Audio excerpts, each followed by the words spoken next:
Hola, soy Manolo Castellano y dedico mi vida a explorar talento científico. En este podcast no hablamos de ciencia, pero sí hablamos de científicos y de científicos que están cambiando el mundo. Hablamos con emprendedores, con profesionales de la ciencia que destacan en sectores como biotech, biofarma, biomedicina o agroalimentario. Y también hablamos con recruiters, con headhunters que nos acercan al mundo de la selección de personal científico. Recordaros que este podcast es posible gracias a Talento Científico, una consultora de talento en la que trabajamos con CEOs, responsables de recursos humanos y managers de pymes y startups en los sectores de biotech y agri-foodtech que necesitan personal científico técnico altamente cualificado y les ayudamos a hacer más competitivas sus empresas y también a reducir riesgos en sus proyectos de I+D, reclutando y seleccionando el mejor talento científico. Hoy tenemos el placer de contar con el doctor Raúl Martín Ruiz. Raúl es partner en Isios Capital, que es una gestora de capital riesgo y capital de inversión especializada en inversiones en compañías del ámbito de las ciencias de la vida que desarrollen productos terapéuticos disruptivos. ¿Queréis explorar talento científico conmigo? Allá vamos con la entrevista de hoy. Bueno, Raúl, es un gustazo tenerte hoy en el programa. Un placer. Muchas gracias por la invitación. Gracias a ti. Raúl es partner en Isios Capital, ¿vale? Ya nos contará un poco más en qué consiste un inicio y en qué consiste hoy por hoy la empresa. Pero como siempre en este programa, pues empezamos con ese inicio de Raúl como científico, ¿no? Raúl, tú sabías de serotonina, ¿no? De cannabinoides y de estas cosas, ¿verdad? Cuéntanos un poco ese inicio. Sí, bueno, de hecho yo, cuando estaba estudiando la carrera, yo estudié biología en la Universidad del País Vasco. Antes de acabar la carrera, en cuarto de carrera fue, creo, tuve la oportunidad de entrar como lo que se llamaba en aquel momento alumno interno en el departamento de farmacología. Y bueno, pues allí, digamos, el grupo en el que yo trabajaba, y de hecho la mayoría del departamento en aquellos momentos trabajaba en temas relacionados con el sistema nervioso central, ¿no? Pensando en entender las bases de determinadas enfermedades, ¿no? Y trabajábamos principalmente con neurotransmisores, haciendo diferentes tipos de experimentación, desde in vitro a in vivo. Así que sí, me formé como neurocientífico. Yo cuando pedí una beca al gobierno vasco para hacer mi tesis doctoral, presenté un proyecto que era un proyecto a caballo entre dos departamentos. El primero era el departamento de farmacología de la Universidad del País Vasco, como te he comentado, y luego había un departamento de neuroquímica en un instituto del Consejo del CSIC en Barcelona, el Instituto de Investigaciones Biomédicas de Barcelona, y mi proyecto lo hice a caballo entre los dos departamentos. Vale. De hecho, tú llegaste a hacer un postdoc, ¿verdad? Bueno, el postdoc, yo antes de acabar el doctorado ya tuve claro que quería dejar el mundo académico. Ajá. No porque no me gustara, la realidad es que me gustaba y me gustaba mucho. Pero bueno, por diferentes motivaciones personales y profesionales pensé que me veía más trabajando en la industria, y además me veía como un... No continuando como científico puro en la industria, es decir, haciendo investigación dentro de la industria, sino haciendo algo más, para lo cual evidentemente me valoraran mi formación científica y académica y obviamente el doctorado, ¿no? Entonces sí que hice un breve postdoc, pero mi actividad como postdoc no fue en otro laboratorio. Yo me mantuve en el laboratorio en el que acabé la tesis, en el IIBB en Barcelona. Y yo ya había comunicado a mi codirector de tesis, al de Barcelona, que quería dejarlo, y él me dijo que me quedara, y yo me quedé hasta haciendo traspasos, ayudando a los estudiantes nuevos, estudiantes de doctorado, a aprender las técnicas, etcétera, pero ya con el compromiso por ambas partes de que yo iba a buscar un trabajo fuera del ámbito académico. Vale, y en tu caso, Raúl, ¿fue más el tener claro que no querías a seguir haciendo lo que estabas haciendo porque había algo que no te cuadraba, o que querías hacer algo diferente que a lo mejor no estaba brillando en el día a día tuyo, competencias que no estabas usando? ¿Qué fue? Bueno, en realidad es que, a ver, si tú trabajas en el mundo académico, tú puedes trabajar toda la vida en el mundo académico y siempre encontrarás cosas nuevas que hacer. Esto es obvio, ¿no? Pero digamos que yo en un momento dado pensé que me lo tenía que tomar como un proceso de aprendizaje. Es decir, no me he arrepentido nunca en ningún momento de haber pasado por la academia, sino todo lo contrario. Es más, si yo no hubiera pasado por la academia y hubiera hecho el doctorado, yo no habría tenido mi primer trabajo y tampoco estaría trabajando donde estoy trabajando ahora, ¿vale? Con lo cual, en cierta manera, yo animo a la gente a que pase por la academia. Muchos se quedarán en la academia, otros simplemente utilizarán esa experiencia y ese conocimiento que han generado para conseguir otro tipo de trabajos que igual les satisfacen más o no, porque todo el mundo se puede equivocar. Pero yo creo que, o sea, a mí lo que me aportó el paso por la academia es algo fantástico. O sea, no estoy en absoluto en contra en que la gente después de acabar su carrera pues tenga una experiencia académica y haga un doctorado. Todo lo contrario. De hecho, creo que es tremendamente útil. Al menos para mí lo fue. No solamente por ponerte la cabeza, organizarte la cabeza de manera que luego vas a poder afrontar cosas fuera del ámbito académico mejor, sino simplemente como experiencia personal. O sea, para mí fue fantástico. Pero bueno, lo tomé como algo que, vale, ya está. Ya lo he hecho. Obviamente me quedo con todo lo bueno y pretendo aprovecharlo para mi siguiente desafío profesional, ¿no? Y como te he comentado, fue así. Es decir, a mí me contrataron porque tenía el doctorado. No lo sé si me hubieran contratado sin doctorado. Francamente, creo que no, porque el perfil de persona que estaban buscando en ese momento en la empresa que me contrató, pues era este, ¿no? A pesar de que no iba a dedicarme a la investigación. ¿Tú crees que eso ha cambiado mucho? Es decir, estamos hablando del año 2000 o así, ¿no? 2001. Yo dejé la academia en el 2001 y me incorporé a la industria en el 2001. Sí. ¿Tú crees que ha cambiado mucho porque es una pregunta muy recurrente, ¿no? Oye, hago la tesis, ¿para qué la hago? ¿Para qué hago la tesis, no? Y si hago la tesis, ¿esto me va a dar salidas, no? O realmente no tanto. ¿Es mejor o peor? ¿Tú ves que haya cambiado algo con los años? A ver, es que para mí es un tema es fundamental. Es decir, no se trata de ser tan pragmático. Hay gente que dice, no, es que yo voy a hacer lo que sea mejor para que luego pueda hacer otra cosa. A ver, las cosas, o sea, creo que lo que hay que hacer es aplicar la cabeza al corazón. Es decir, yo hice la tesis porque quería hacer la tesis, ¿no? En aquel momento yo no sabía qué iba a pasar conmigo.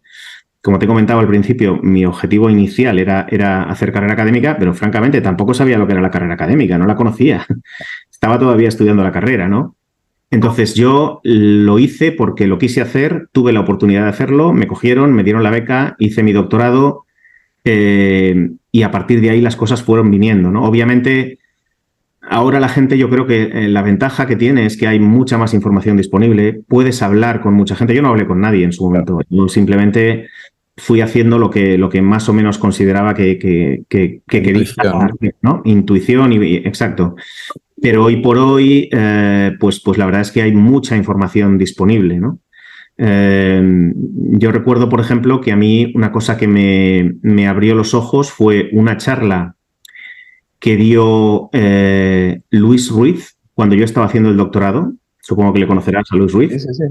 Bueno, pues Luis hizo una charla absolutamente inspiradora sobre las salidas profesionales que tenían los científicos en la industria farmacéutica.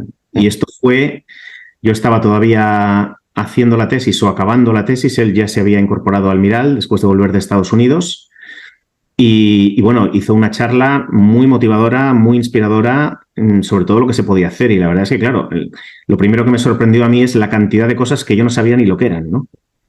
Vamos a hablar de farmacocinética, podemos hablar de desarrollo regulatorio, podemos hablar de CMC, podemos hablar de marketing estratégico, un montón de cosas que dices, ¿pero esto qué es, no? Bueno, pues son cosas inherentes al negocio farmacéutico que si no estás dentro, pues no las conoces, ¿no?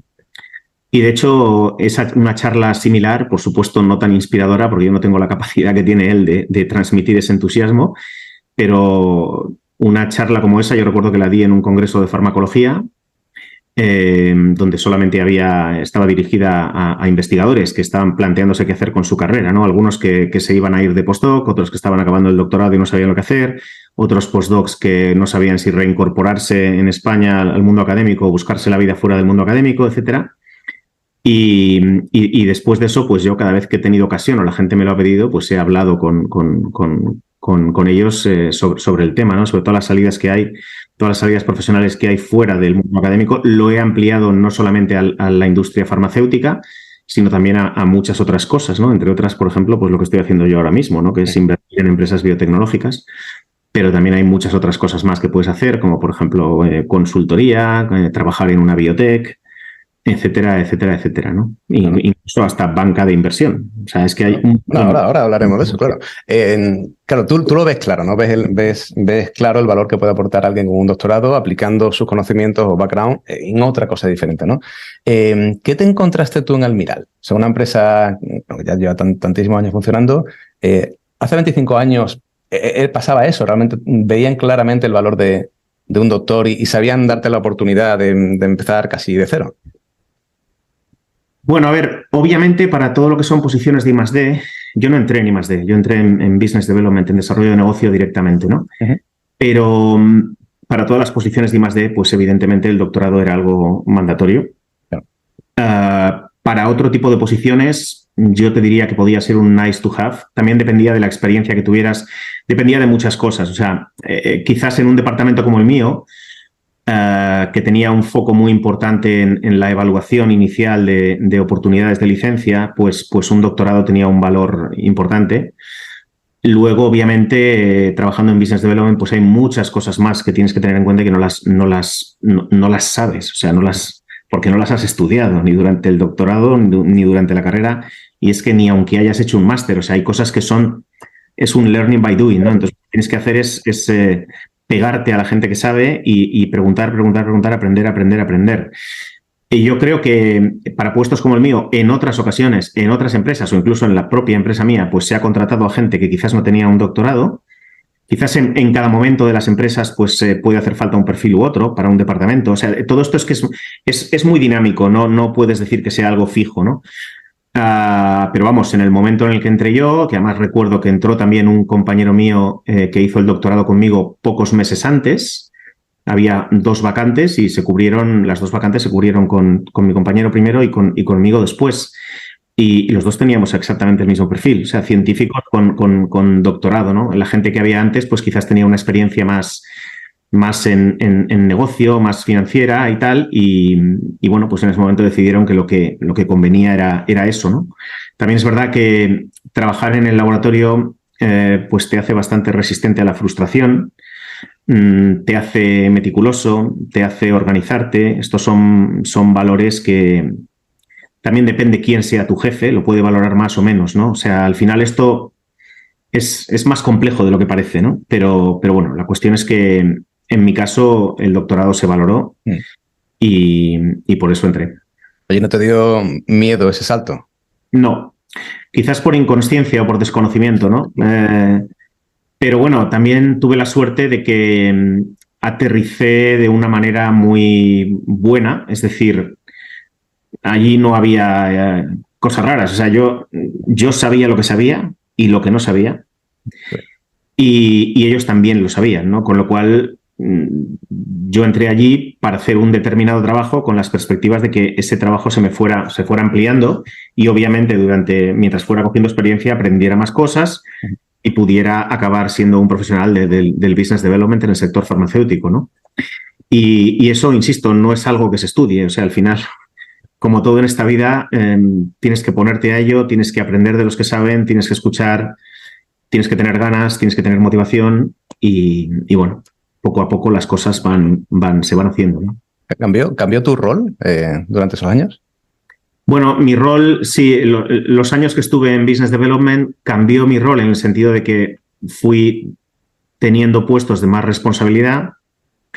Al final el trabajo que hacías era el mismo, lo que pasa que evolucionado, es decir, entras al principio como una persona muy junior y lo que sabes hacer es lo que sabes hacer, ¿no? Que es mirar oportunidades, leer artículos científicos y empezar a entender mecanismos de acción, empezar a ver por qué esto puede ser mejor que lo otro, ese tipo de cosas, que es para lo que en cierta manera la academia te ha preparado, ¿no? Pero luego empiezas a interactuar con otros departamentos que se empiezan a implicar en la evaluación desde diferentes puntos de vista vas aprendiendo, ¿no? Con lo cual, al final, lo que haces claramente es, o sea, no puedes ser experto en todo, ¿vale?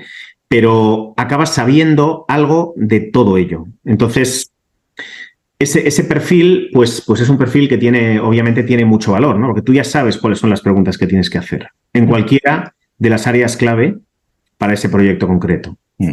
Y eso, la única manera de aprenderlo es haciéndolo, ¿no? Es que no tienes más. O sea, tienes que aprender de los demás, de tus compañeros, de la gente con la que hablas. Es un trabajo también en el cual te relacionas con muchísima gente, y de todo aprendes, ¿no? Todo enriquece, o sea, así de claro. Hasta las experiencias negativas que puedas tener en determinadas negociaciones o discusiones, tanto internas como externas, todo eso enriquece y te va dejando un pozo del que en muchas ocasiones tú ni siquiera eres consciente, ¿no? Oye, ¿qué es lo que más te llamó la atención? ¿O qué es lo que más te chocó? ¿O qué tuviste que aprender drásticamente cuando comenzaste a trabajar en desarrollo de negocio? Hombre, que una empresa, pero esto yo creo que habría sido lo mismo independientemente del puesto que hubiera asumido en la industria, ¿no? A ver, una empresa es una empresa tiene sus procesos, una empresa tiene sus normas, no puedes hacer lo que te dé la gana, no puedes ser un loose cannon, una bala perdida, o sea, tienes que integrarte en la organización, tienes que entender el porqué de las cosas, luego podrás estar de acuerdo, ¿no? O incluso intentar cambiarlas desde dentro, ¿no? Pero es que hasta para poder cambiar las cosas tienes que aceptar las normas, ¿no? No es que me supusiera un problema en absoluto, porque yo siempre he sido una persona de equipo y entiendo la jerarquía perfectamente. Pero bueno, simplemente es otra manera de trabajar, es una manera más organizada, más profesional, con más procesos. Pero vamos, insisto, no me supuso absolutamente ningún problema. Es algo a lo que me adapté. O sea, a mí quizás lo que más me agobiaba es: voy a estar a la altura, voy a poder aprender todo lo que tengo que aprender para poder desarrollar este trabajo como se espera de mí y como a mí me gustaría hacerlo. Bueno, pues eso requiere tiempo. Requiere tiempo, no es un trabajo no lo aprendes en 6 meses. Y específicamente del desarrollo de negocio, ¿qué te llamó la atención? Pues mira, una cosa que me llamó la atención es, yo no había sido consciente hasta que me incorporé ahí, es la cantidad de colaboración que hay entre empresas, ¿no? Siempre tienes la idea de que las empresas son competidoras, ¿no? Y pues, sí, es verdad, las empresas son competidoras, pero las empresas también son colaboradoras. Y muchas veces tú tienes que ver qué es lo que más te interesa a ti, ¿no? ¿Te interesa enfrentarte a un competidor? ¿Te interesa colaborar con él? ¿Te interesa incluso plantearle, oye, mira, dame tu producto en estos países que yo voy a... obviamente me va a beneficiar venderlo, pero también te va a beneficiar a ti porque no tienes suficientes recursos o fuerzas de venta o lo que sea. Entonces te das cuenta de que la colaboración es muy, muy importante. Quizás en otros sectores no lo es tanto. En algunos sí, pero no en todos. En otros sectores es puramente competencia, ¿no? En este sector la colaboración es fundamental. Claro. Llegar a acuerdos es fundamental. Y un poco al revés, ¿qué traías tú de tu bagaje que pudiste aplicar directamente en esa nueva vida en Business Development? A ver, es que esto es difícil, es un poco lo que te decía antes, ¿no? Las cosas te van dejando un pozo. Obviamente cuando tú haces el doctorado, pues sí, tu cabeza se estructura de una determinada manera sin que tú te des cuenta. Sabes cómo buscar las cosas, sabes cómo analizar las cosas. Yo te diría que básicamente fue eso. O sea, al final, como mi trabajo inicial era evaluar oportunidades, y luego ya me fui metiendo en el resto de temas, también me metí en temas de licensing out, pero el trabajo inicial era evaluar oportunidades, con lo cual esa era la parte, en cierta manera, que yo ya conocía, ¿no? Y luego sobre eso había que construir otras cosas que para ello pues necesitabas interaccionar con otras personas de la compañía que tuvieran más experiencia que tú, bien dentro de tu propio departamento o con los departamentos concretos responsables de cada parte específica de la evaluación de una oportunidad de licencia. Yo creo que fue eso, o sea, es lo que te da el mundo académico y el haber realizado un doctorado experimental. Claro. Básicamente es eso. Vale. Bueno, 9 años creo que fueron, ¿no? En el mundo farma. Y llega unos 8 más o menos, 7 y pico, 8, sí. Llega el momento en el que decides cambiar. Pero antes, perdona que te interrumpa, Manolo, antes pasé por otro departamento. O sea, yo estuve en Business Development bastantes años, pero luego estuve más de un año en un departamento que era de operaciones comerciales. O sea, me ofrecieron la posibilidad de ser el área manager para América y África. Mi responsabilidad era gestionar los licenciatarios y distribuidores que la compañía tenía para sus propios productos en Canadá, Estados Unidos, Centroamérica, un par de países de Sudamérica que teníamos en aquel momento y varios países de África. Creo recordar que eran como 14 países, ¿no? Esto era un rol más comercial, no comercial de visita médica, nada que ver, pero era un rol que tenía un componente operativo y también tenía un componente estratégico, ¿no? Porque tú tenías que... Eran productos rentables para la compañía y eran productos de los cuales tenías que intentar sacar el máximo, ¿no? Y a veces había que racionalizar el negocio, a veces había que intentar incrementarlo, tenías que establecer relaciones, en muchos casos, bastante directas con las personas que eran tu counterpart, ¿no? en las organizaciones. Y fue un rol en el cual tengo que decirte, ahí sí que aprendí muy rápido.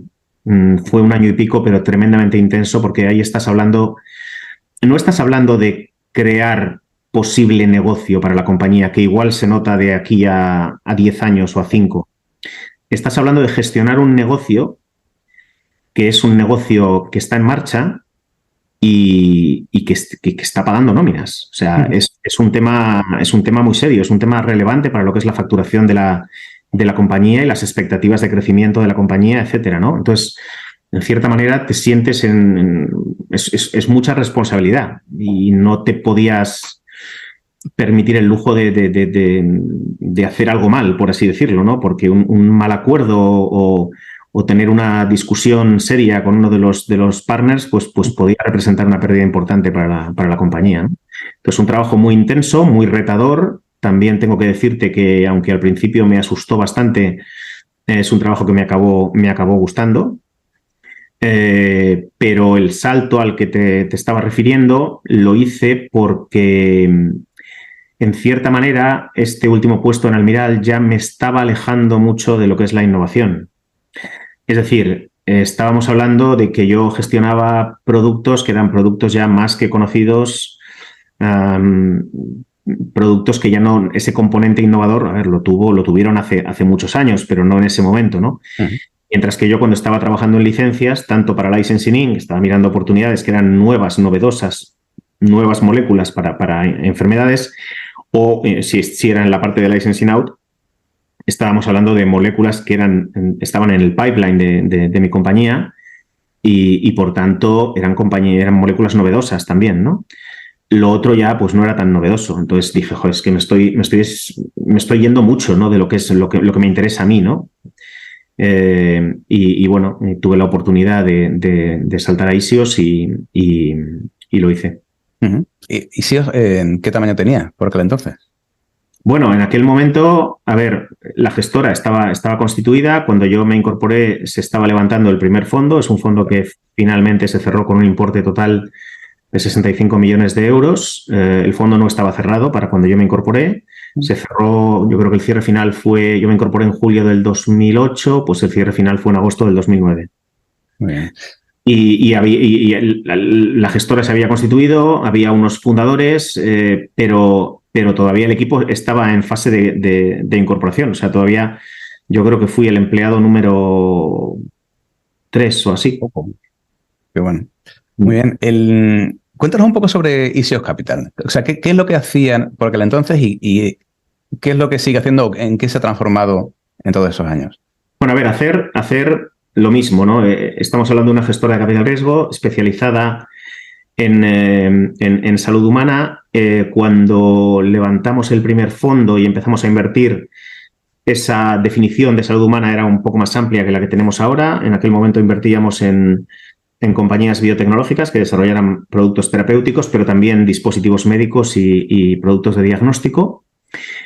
Con el segundo fondo, que levantamos unos pocos años después, un fondo de prácticamente el doble, 126 millones de euros, mantuvimos la misma estrategia, pero incorporamos también salud digital. Uh-huh. Y con este tercer fondo, que es con el que estamos invirtiendo actualmente, es un fondo de 216 millones de euros, pues nos hemos centrado exclusivamente en productos terapéuticos, ¿vale? Ahora mismo solo hacemos inversiones en compañías que desarrollen productos terapéuticos, cualquier modalidad, desde pequeñas moléculas hasta cualquier tipo de terapia avanzada, y tenemos ejemplos de todo ello. cualquier indicación mientras haya una necesidad médica no cubierta clara y tanto en Europa como Estados Unidos. Vale, lo hemos dicho como una cosa muy natural, pero ¿por qué Venture Capital? O sea, ¿qué te hizo ir en esa dirección? Bueno, pues mira, muy sencillo. Al final, una de las principales formas de financiar la innovación en fases tempranas en este sector es con el Venture Capital. Las startups que empiezan queriendo investigar y desarrollar un nuevo medicamento para una enfermedad no pueden ir al banco a pedir un crédito. Es verdad que hay determinadas ayudas públicas, ya sea mediante financiación dilutiva o no dilutiva, pero la realidad es que la gran responsabilidad financiera para estas empresas recae sobre el Venture Capital. O sea, el trabajo de estas empresas es convencer al Venture Capital para que invierta en su idea, ¿no? En su proyecto. Y, por tanto, es quien financia principalmente la innovación. Obviamente, las compañías farmacéuticas también lo hacen de manera interna y, por supuesto, como te he comentado antes, aquí hay muchas colaboraciones. Las compañías farmacéuticas colaboran con otras compañías de similar tamaño, más pequeñas, colaboran también con startups y, evidentemente, son las compradoras naturales de estas startups cuando el proyecto ha llegado a un punto de maduración determinado, ¿no? Que básicamente se trata de mitigar el riesgo lo suficiente y generar el valor suficiente para que ambas partes estén contentas, ¿no? Tanto la farma como la compañía y sus inversores. No sé si te he contestado o he ido por... Claro, ahora iremos más en profundidad. ¿Cuántos sois ahora? ¿Cuántos empleados sois? Pues ahora somos... A ver, es que tenemos... La respuesta siempre es complicada. Tenemos varios venture partners que están trabajando part-time con nosotros y tenemos mucho equipo de back office. O sea, al final... gestionar 3 fondos como gestionamos nosotros, pues requiere mucha gente. Yo creo que somos unas 16 personas. Vale. Tú has vivido esa progresión, ¿no? Si entraste como el tercero o cuarto empleado, sí. Ahora hay bastante más. Claro. Y esta es la parte que me interesa mucho, ¿no? Desde el punto de vista de cómo gestionar el talento, no solo para atraerlo, sino para retenerlo, ¿no? Y que no se vaya, ¿no? En tu caso, ¿cómo has vivido eso dentro de la empresa? ¿Cómo has vivido el hacer crecer un equipo y el ver qué es lo que tengo que hacer para que la gente esté contenta aquí en la empresa y que los nuevos empleados vayan viniendo sabiendo que voy a una empresa fiable, que están con procedimientos adecuados, ¿no? O sea, ¿cómo se forma uno en recursos humanos, digamos? A ver, es que, claro, el caso de las gestoras de capital riesgo es un poquito particular, ¿no? Son empresas pequeñas, antes te decía 16, a ver, incluyendo los venture partners que están en part-time con nosotros, somos 21 personas. A ver, pero somos una empresa pequeña y lo que es el equipo core, el equipo que está full-time, pues es pequeño. Y esto es algo natural, o sea, es algo, digamos, que es inherente al tipo de empresa que somos, ¿no? La gran mayoría de gestoras de capital riesgo no tienen tantos empleados. Entonces, no es un gran facilitador de empleo, por así decirlo, ¿no? Y al final los perfiles que necesitas son perfiles muy particulares. Tienes la gente que en general tiene formación científica con o sin experiencia en determinadas cosas fuera de lo que es la propia investigación, y luego tienes la gente que tiene más formación financiera, ¿no? Y que está más centrada en relaciones con inversores, en temas regulatorios, de compliance, etcétera, etcétera, ¿no? Entonces, a ver, normalmente lo que esperas en una empresa como esta, que son empresas muy dinámicas, es que la gente que se incorpore pues sea gente que desde el día 1 pueda hacer el trabajo al 100%. Claro. ¿Vale? Dicho esto, nosotros, por ejemplo, tenemos un programa de fellowship que llamamos, que es para incorporar a gente, todos científicos con doctorado o a punto de acabar el doctorado, que quieran hacer algo fuera de lo que es el mundo académico, que estén explorando otras posibilidades. Y nosotros les ofrecemos la posibilidad de incorporarse a Isios durante 6 meses. Es un trabajo en prácticas remunerado. Y bueno, durante esos 6 meses ellos, obviamente, es un win-win porque ellos te ayudan a analizar oportunidades de inversión y te ayudan a hacer mucho trabajo, pero ellos también aprenden una barbaridad, ¿no? Porque son 6 meses súper intensos. En 6 meses tienes tiempo de prácticamente de ver un deal desde el principio hasta el final, ¿no? Y algunos lo han conseguido, pero en cualquier caso, aunque no veas un deal desde el principio hasta el final, sí que tienes la posibilidad de aprender todo el proceso, ¿no? Y porque obviamente están implicados en las reuniones que tenemos con las empresas, con los líderes de opinión, con compañías farmacéuticas a las que preguntamos su opinión sobre el proyecto, etcétera, etcétera, etcétera, ¿no? Uh-huh. Yo creo que es una gran oportunidad que además de hecho nos ha funcionado muy bien y nos está funcionando muy bien. Un proceso bastante exigente, también tengo que decir, en cuanto a lo que es la selección. Pero bueno, no deja de ser un programa de fellowship, ¿no? Lo que sí podemos decir es que estamos muy orgullosos porque al final todos los fellows que han pasado por Isios pues han encontrado trabajo al acabar el programa en diferentes áreas, no únicamente en Venture Capital, que algunos siguen trabajando en Venture Capital, pero otros se han ido a trabajar a empresas farmacéuticas, por ejemplo, a consultorías, etcétera, ¿no? Pero esto es lo que lo hemos comentado, ¿no? En algún momento, el que en este sector del Venture Capital está muy extremo la entrada, ¿no? No es como ese escalado de una empresa en la que puedes entrar mid, senior, junior, ¿no? Aquí o entras muy junior o ya entras muy por arriba, ¿no? Sí, bueno, también es verdad que las necesidades pueden variar en el tiempo, ¿no? Si tienes que incrementar equipo, pues puedes plantearte, si necesitas gente que sepa desde el día 1 hacer su trabajo, pues tienes que fichar a alguien que ya lo haya hecho antes. Si te puedes permitir el lujo de fichar a alguien con muchísima proyección y talento, pero que todavía no tenga experiencia, pues lo puedes hacer y eso obviamente es para entrar en posiciones más junior, ¿no? Nosotros tenemos casos de los dos tipos. Tenemos casos de los dos tipos. Oye, ¿cuándo se pasa de ser observer a ser ya consejero? ¿Cuál es el límite? A ver, bueno, lo primero, respecto a este tema, nosotros como somos inversores activos, hands-on, ¿no? Entonces, siempre pedimos, a ver, hay veces que no puede ser porque quizás nuestra contribución no lo justifica, pero por lo demás, en la mayoría de los casos, siempre pedimos un puesto en el Consejo de Administración o aspiramos a ello, porque lo que queremos es ayudar a la compañía desde dentro, ¿vale? O sea, no solamente que te vayan contando cada X tiempo cómo van las cosas, sino participar de lo que la compañía está haciendo y aportar, ¿no? Y además intentar hacer sinergia junto con los otros inversores que están representados en el consejo, ¿no? Uh-huh. A ver, el Consejo de Administración es el órgano de gobierno de la compañía. Es un tema muy serio y que tiene unas responsabilidades. Obviamente, para poder ser consejero, pues digamos que tienes que tener unos conocimientos básicos, ¿no? Unas aptitudes básicas. Tienes que entender lo que implica ser consejero, tienes que entender cuáles son tus responsabilidades y más allá de la parte, digamos, creativa, ¿no? De poder ayudar a la compañía. Es decir, es un tema serio. Con lo cual, pues no puedes, una persona que no ha tenido ninguna experiencia previa, pues no le puedes dar ese puesto. Obviamente estás representando por una parte a tu fondo, al fondo con el que has invertido y por tanto a tus inversores, pero también ese es el rol de inversor, pero también estás representando, eres parte de la compañía como consejero, eres parte del órgano de dirección de la compañía, ¿no? Entonces, nosotros, en nuestro caso, lo que intentamos en muchas ocasiones es conseguir, aparte de un puesto en el consejo, un puesto de observador. Y en ese puesto de observador, pues intentamos que se incorpore alguien como, digamos, parte del proceso de formación, ¿no? De training en lo que es el venture capital, ¿no? Y los observadores, pues, tienen voz, pero no tienen voto.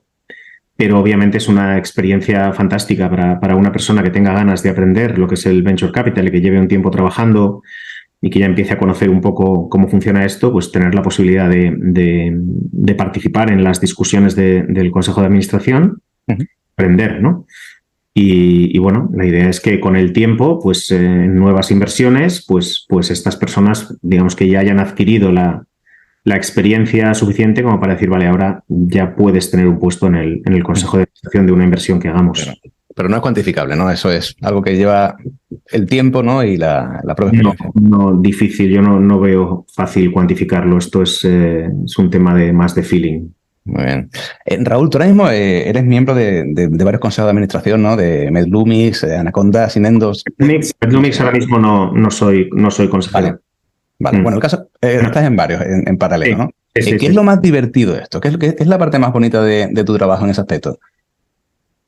Hombre, la parte más bonita es ver cómo las cosas avanzan, cómo con el dinero que tú y el resto de inversores han puesto en la compañía, las cosas tiran adelante, ¿no? Cómo se van construyendo los proyectos, esa es la parte más satisfactoria, ¿no? Pero, a ver, estamos en un negocio en el cual o sea, es cualquier cosa menos fácil, sencillo.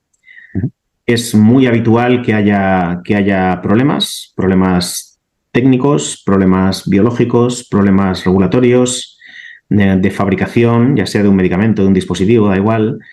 Es un negocio que no es precisamente fácil, además es un negocio tremendamente regulado, ¿no? Con lo cual, como debe ser, por otra parte, estamos hablando de medicamentos para salud humana o dispositivos médicos o lo que sea para salud humana, ¿no? Entonces, esto obviamente, pues lo que te indica es que lo más habitual es que haya problemas, ¿no? Que existan retrasos por problemas que, bueno, en muchos casos se pueden solucionar, en otros no, porque al final si un estudio clínico no da lo que tiene que dar y los resultados son negativos, pues aquí se acaba la historia, ¿no? A menos que seas capaz de reinventarte y pensar, bueno, vamos a ver, en base a los datos que han salido, quizás podamos hacer otro estudio en otra cosa. Esas posibilidades existen, pero bueno, en cualquier caso, el riesgo biológico es el que es.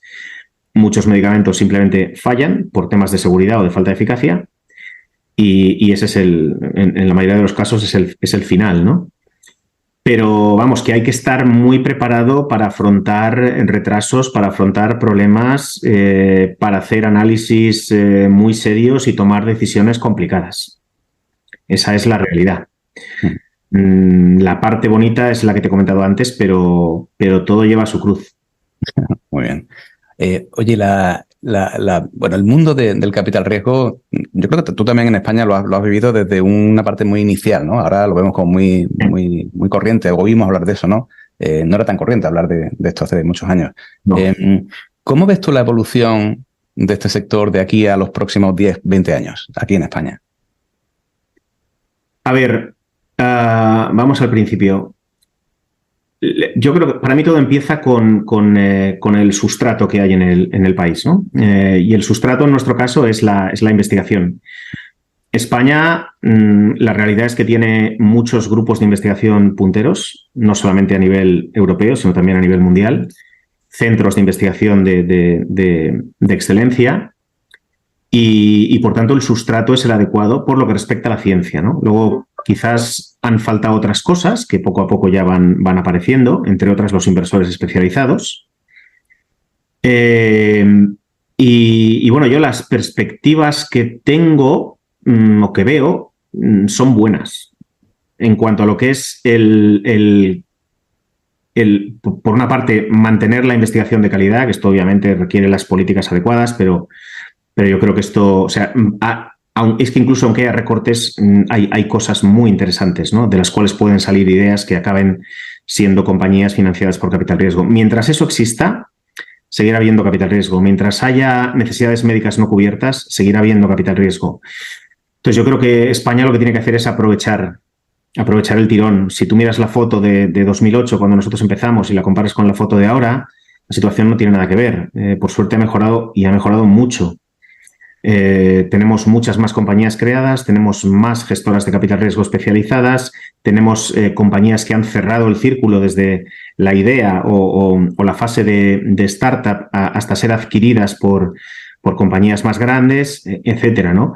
Entonces yo creo que sobre todo eso hay que construir. No vale dormirte en los laureles y decir, bueno, ya está, España ya ha contribuido. No, o sea, aquí creo que nos queda mucho por hacer. Las cosas van bien, pero nos queda mucho por hacer. E insisto, el capital riesgo siempre va a tener que estar ahí para financiar este tipo de proyectos, porque es que la mayoría de las veces no hay otra manera de hacerlo.